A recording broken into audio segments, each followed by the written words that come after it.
All right, ladies and gentlemen, this is like the layering or the 3D art project. You're going to do a background, a midground, and a foreground.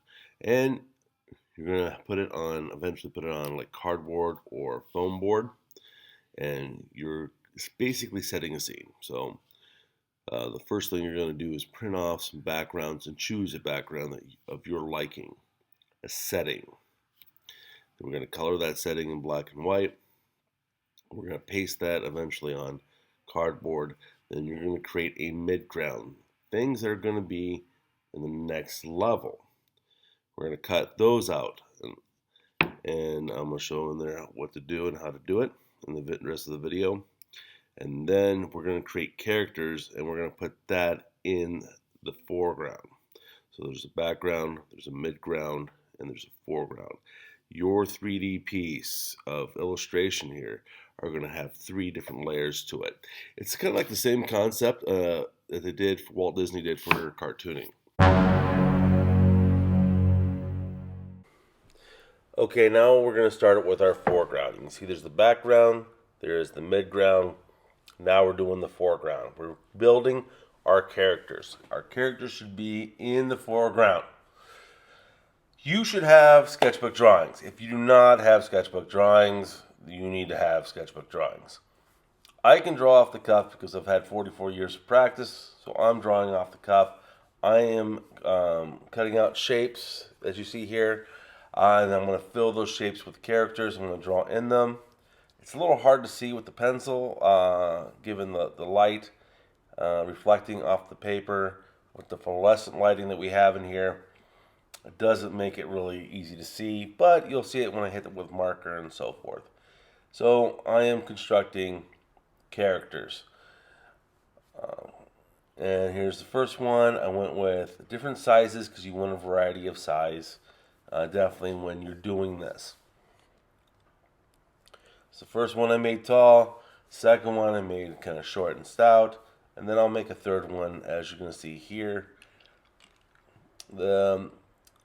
I went with a non-living entity for the third one because you can have that in the foreground.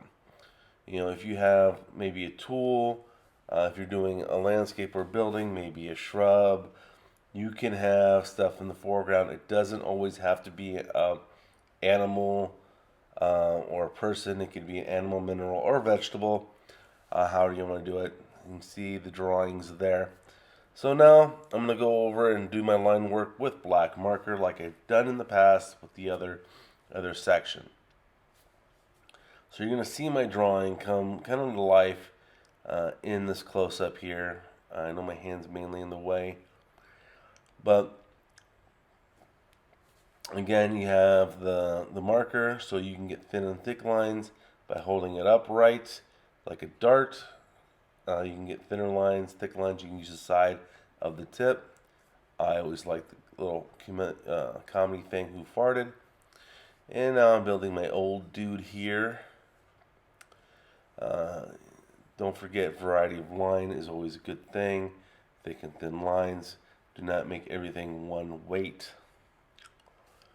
So I decided to make him bald, gave him overalls, gave him a little tattoo, says Mom. Gave him little hairy forearms there. I didn't mind this guy. For a quick out-of-my-head sketch, I was pretty happy with how this guy came out. So I got my 2 flesh characters. Here is my non-human character here, the shovel. So I put the wood grain in there. Notice that I used light lines for the wood grain. I got nice thick outlines or lines for the outside of my shovel. On the inside, I've used thinner lines, used more of the tip. I put it in a little grassy lump there. And there it is. Variety of lines on the shovel, definitely there. And now I'm going to cut things out. Notice there's something underneath my drawing, so you are not marking on my tables. I just wanted to point that out and wake you up in case you missed that. Notice I'm not cutting towards my hand, my finger, maybe the side where it's parallel. But yes, you want to keep the knife moving away from your hand if possible. Nice controlled cuts. I'm trying to get like a little up close on here. Sometimes I'm off of the camera because I'm doing enveloped in what I'm doing. But yes, you want to cut away from your hand. You do not want to cut towards your hand, despite what you may think. So I am doing some more cutting, thinking that you can see it on the camera, but apparently you cannot. There we go. You might need to go over some of the stuff and make sure it comes out nice and easy. Not all the time, your cuts are not going to be very precise. You might need to go in there and lift the paper up, see where it's connected, and give it that little extra to release that you have drawn. See, boom. Look, looks pretty there. So I got my little stout guy again, cutting on him. So underneath me, as always, I have a nice sharp utensil, and I'm just cutting around the image. You can see I'm making extra cuts so I can free the paper away from what I don't want. There's nothing wrong with relief cuts. You can definitely do relief cuts. It doesn't have to be one full piece of paper. You can see I just kind of cut away the paper there. And I'm getting my little guy out of here.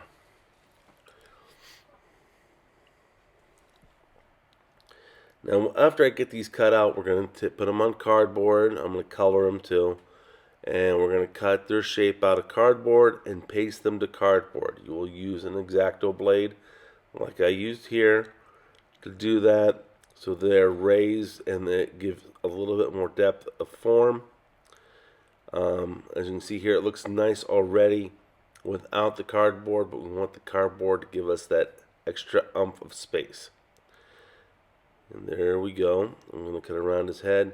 So if you want to make your characters a little bit more simplistic, so they're easier to cut out of cardboard, that is perfectly fine. That's, thinking ahead and not giving yourself a little extra work.